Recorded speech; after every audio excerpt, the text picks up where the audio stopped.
In communication with Southern California, KHJ-TV Public Affairs presents Teen Talk.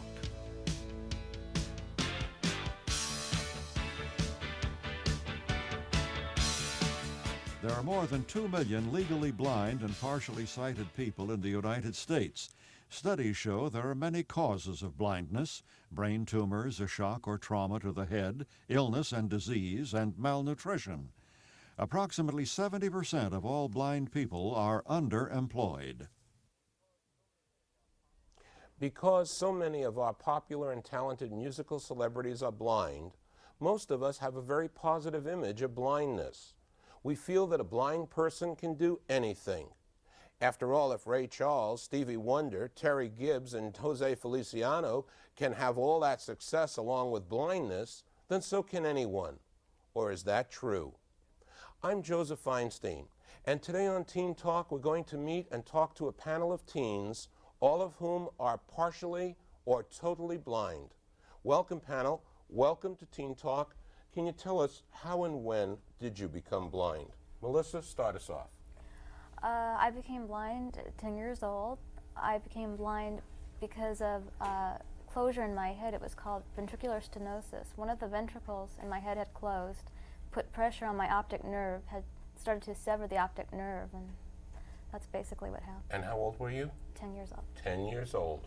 Garrick, how did it happen for you? Well, I was born partially sighted, and my optic nerve didn't develop completely. Mm-hmm. And that's how I became partially sighted. And what's your vision now? 2200. 2200, okay. And what about you, Brian? How about you? Are you partially blind or totally blind? Well, I was born with congenital glaucoma and cataract. Mm-hmm.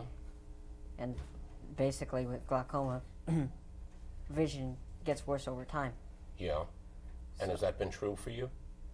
I can't really say. It's been steady. Mm-hmm. And this is all since birth? Yes. All since birth. Okay. And what about you, Jerome? Well, I lost my sight when I was 11 years old due to an accident. I got shot in the left eye with a .22 handgun. Oh, dear. But, just being at the wrong place at the wrong time, I was hanging out with some friends, and these guys that were in the gang, they wanted to sell me a bike. And I didn't want to buy it, but some guys that were coming down the street in a car saw those guys that were trying to sell me the bike. Yes. So the guys that saw them first, they ran, and the car sped up real fast, and they started shooting at everybody. There was just 3 of us left. There was 5 of us out there, and I was the only one that got hit. I turned around, I heard the sound behind me, and I turned around, because if you hear a sound, you're going to turn around and see where it's coming from. So I turned around, and I remember seeing with the bushes, and it's like I had a feeling like my nose, was congested, and it started to unstop itself. And I remember I fell back, and I felt like I was floating, and I couldn't move at all. And I was in the hospital for 2 weeks, and when the bullet had went in, it chipped the bone behind the nerve in my right eye, so that got both of them. And I wear ocular prosthesis in the left eye. I see. Well, it seems to me that one of the things that I looked into when I was doing my research for this program was I came across the concept that Dr. Elizabeth Kubler-Ross, a rather famous psychologist who deals with terminal illness, she wrote about a thing called the stages of terminal illness. She talks about denial. She talks about how we go through a stage of bargaining, and then we reach a stage of anger, and then we reach a stage of depression, until we finally reach acceptance, and we accept the fact that something like this is going to happen, like terminal illness, like cancer. And I'm wondering, do those stages apply to your kind of condition with blindness? Was that true for you? Bobby, did that seem to happen to you, any part of that? Well, not really. The only stage that I would have to say would be depression, but that was for a short period of time, and anger. And then after a while, I began to realize blindness, you're just like everyone else. You should have an acceptance. Everybody should accept you for what you are. Well, everybody should accept you, but how did you get to the acceptance stage for yourself? Mostly, I I hung around people that had 20/20 vision, and I saw the way that they acted in their world, which is my world too, but I saw the way that they acted, and I figured, well, if they can act like that and they can do whatever they want to do, I think that I could do the same thing. Well, I see a lot of people that have the sight and have all the things working for them, and because of an attitude and because of either low self-esteem or low confidence, there's not too much good stuff in there at all, you know? Yeah, that's true. How about you, Greg? What did you feel any of those stages apply to you?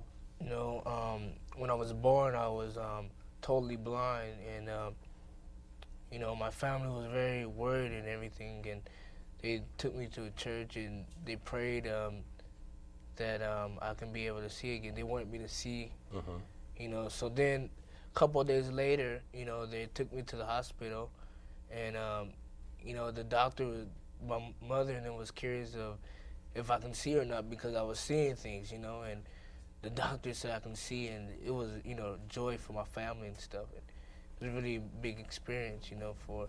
So you've never known any sight? Huh? You've never known sight? You've never seen anything? No. And what is that like for you? You know, it's kind of different, that's all. Kind of different, kind of different. We'll be right back as soon as we get through with a commercial message.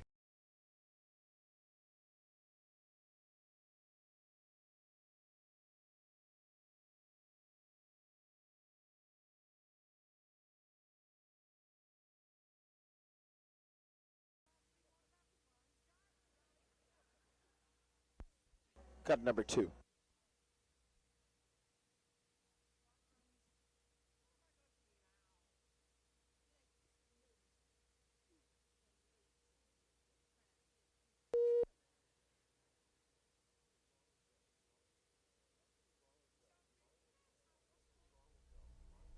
Not too long ago, blindness carried with it the stigma of gross incapacitation, resulting in a lack of personal custody and control. And along with it came pity, a feeling of inferiority, and a lack of opportunity. In fact, there was no federal funding for the blind beyond welfare until 1946. Panel, how have things changed, or have they changed, or do some of the stigmas still linger? Let's throw it to you, Scott. Yes, some of the stigmas still exist. In what way? In what way? Many sighted people think we are totally helpless. Can't get around town on our own. Always coming up and offering help. Many times the wrong kind of help. What's the wrong kind of help? Grabbing my arm and dragging me across the street. Okay. There What are else? other ways to do that. Yeah. What way would be good? Giving me directions and then giving me 6 alternate routes at the same time. You can really take care of 6 alternate routes at the same time? That is the wrong way to do it. Oh, okay. Okay. So in other words, they're giving you too much, overkill, so to speak. Right. Right. And what else, Igor? What bothers you about what sighted people do? Yes. What particularly bothers me is that a lot of people don't realize what I can do. A lot of people are when I can see where I'm going, right? And they want to offer help to me. I think it's good in a sense, but in a sense it's bad because I want to learn how to get around by myself as soon as possible. You know? Okay, so you want a certain amount of freedom, I gather. I hear you saying, and right. I want to be helped, but I don't want to be told what to do. Right. What about you, Bob? What's that story you wanted to tell me? Okay, well, as Igor and Scott were saying, okay, I agree with them totally about a sighted person feeling sorry for a blind person. One experience that I would like to share with you. I was going to the movies one time. I was on the 33, and I was on my way to this theater called the Cobra Theater. I got off the bus, and I passed my stop. I went like about two blocks away.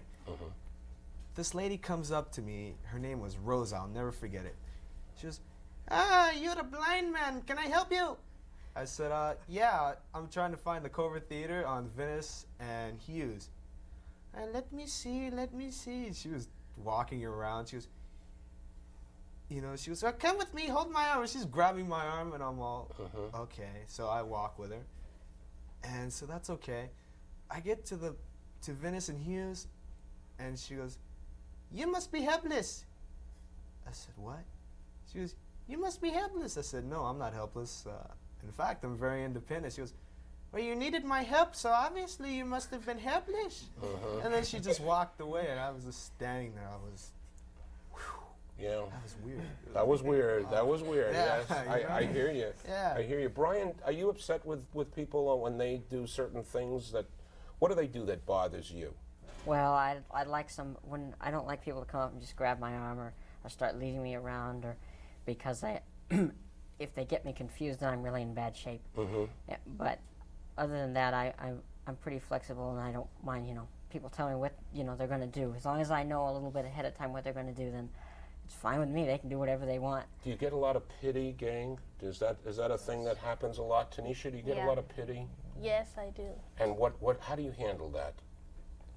Well, if I get a lot of pity, like from friends I know, I say, well, don't feel sorry for me. I mean, I may be partially sighted, but I can do some things by myself. Tell me the things you can do for yourself. Well, I can go places like to the store or to the movies or to a friend's house. I can cook for myself a little bit.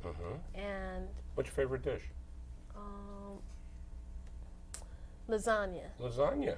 Oh, that's a complicated dish. Yeah, but my friend cooks it for me sometimes since I'm just learning, how to make certain things for myself. Since I don't know the box on the directions are too small, so I just ask somebody, could they just read it to me, and I'll do it. What's life like at home for you guys or at school? You guys go to school, don't you? Melissa, you go to school? Yeah. Where do you go? I presently, I'm with the Braille Youth Center, but I presently attend the Foundation for the Junior Blind. What grade? It's not a grade, it's a vocational training school. What are you studying? You're in school for a 6-month period, and during this time, you are learning skills to help you living, cooking, personal management, how to do things at home, how to take care of your home, how to take care of yourself, Braille, and typing, communication skills, so that if you need to get a job, this will prepare you beforehand. So when you're going out into the real world, you are prepared to handle it so that people don't, look down upon you and say you can't do this or that. You say, yes, I can. I've got the skills to do it. I want you to know that I was the counselor when I was counseling at Grant High School. I was the counselor to our student body president, whose name was Glenn Gordon, and he is blind, and I worked with him, and that was perhaps one of the first experiences I had with working with a blind person, and he was just a fantastic young man. I think this is part of what we're discovering, is that you guys really do have the ability to do quite a lot by yourself. And right now we're going to say a few minutes off to take a commercial break. Come right back.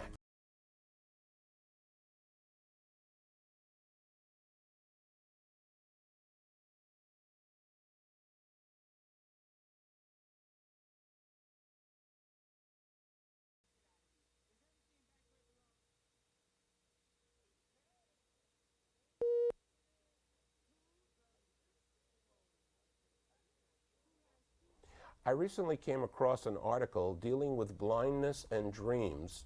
Panel, have you experienced anything connected with a visual dream? Some people have stated that they visualized people, animals, and surroundings. Have you had those kinds of dreams, Tanisha? Have you? Not exactly. What I've been dreaming about is like one day, I always love to write. I mean, I like to write stories. And sometimes it's a funny thing, I dream about what I'm going to write. Like, there was this story that I had dreamed about once, and I didn't know it. I just got up the next day, I went to the typewriter, and I just started typing. And there was a time that I had, in summer camp at the Braille, we had to do skits. and I knew that some of the adults in my group were going to be busy. So I got some paper and I typed it up. It was about a restaurant scene. And I called my friend David on the phone and I read it to him. He said that was really good, and they said we would get together and rehearse. And the next day when we met, everybody really liked it. They said I was good, and they wanted us to do it again. Wonderful, wonderful. That must have felt so nice to get that kind of backing and support. Yes. Really good. And what have you dreamed about, Jill? I think the biggest dream I have right now is probably, I'm very into music and I love music, and I'm not a good writer, so I've often thought about becoming a DJ, and as of now I don't think I'm going to try at my hardest to become that, and I don't think I'll give up for a long time. What have you guys learned about yourself and others as a result of your blindness? Igor, what have you learned? I've learned that not only that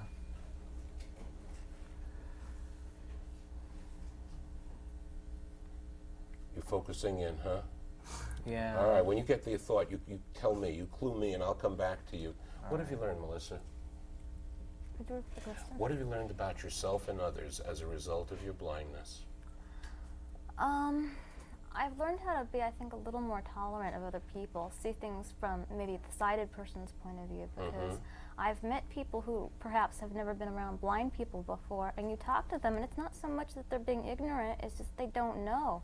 And if you're comfortable with yourself, and you've learned how to respect yourself, then when you meet these people, you can make them feel a little more comfortable about blind people, and you'll see that they're no different than you are, and they'll see that you know the same thing. We did our show recently about cocaine, and one of the things that the kids pointed out was that they were denying their feelings. They were really caught up in a lack of self-confidence and self-esteem. Has this blindness brought your self-confidence or your self-esteem down, Bobby?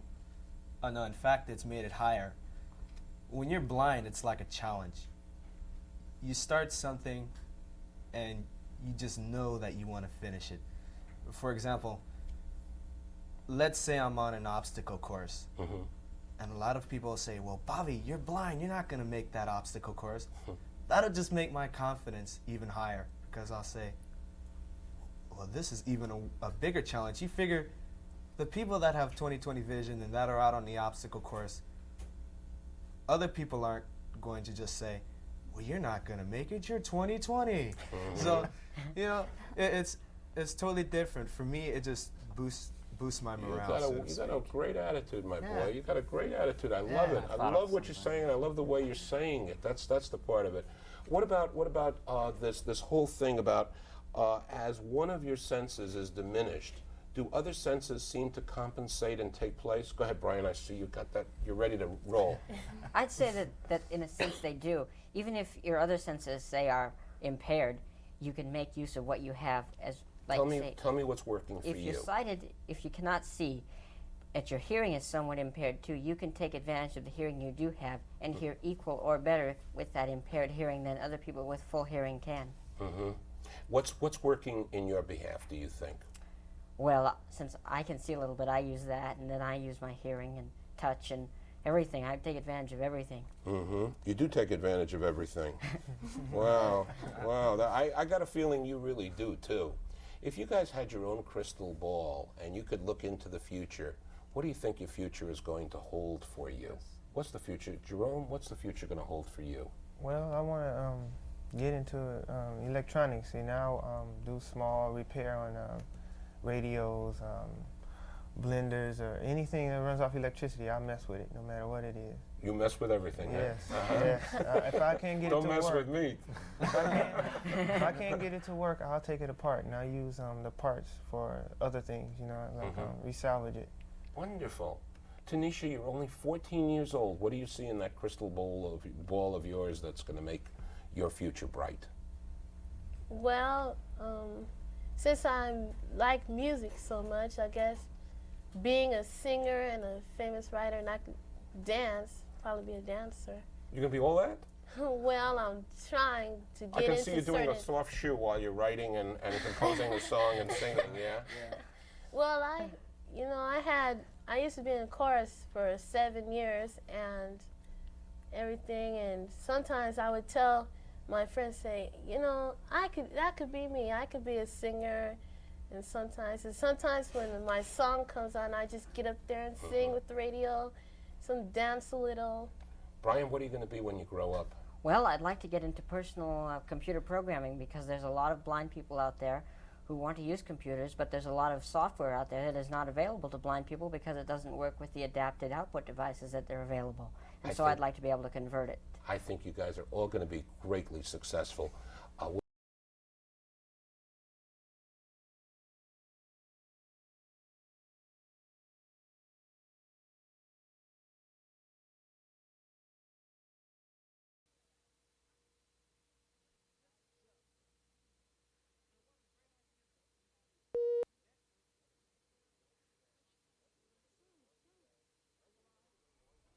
Rudyard Kipling once said, "If you can fill the unforgiving minute with 60 seconds worth of distance run, yours is the world and all that's in it, and which is more, you'll be a man, my son." No handicap needs to hold any of us back from achieving and forging ahead. Determination, conviction, and a sense of purpose provide the stimulation for a mighty response. The blind are like any other minority. You give them a chance, and away they go.